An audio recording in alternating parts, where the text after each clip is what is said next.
there's often critical safety steps that are missed. And then this makes audit really convoluted. I have clients in their legislation, they had to keep records for about 20 years. So it's boxes and boxes of permit that are archived. And ultimately, this really has an impact on the profit and loss. In the event of an audit, this can cause downtime.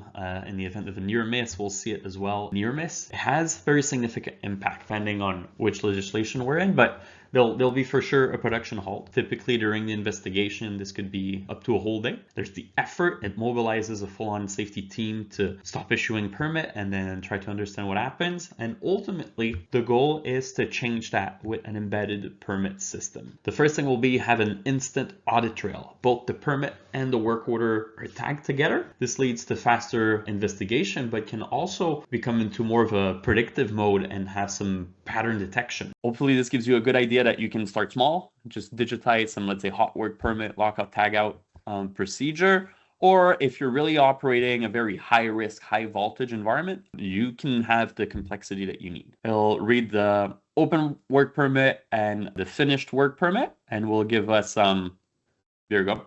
Okay. Found the active work permit on this tool, so it can really facilitate an audit. Gives me, who issued it, who accepted it, what date. Okay, it gives us a summary as well. Okay, what's the status on each of these? So it can really facilitate an audit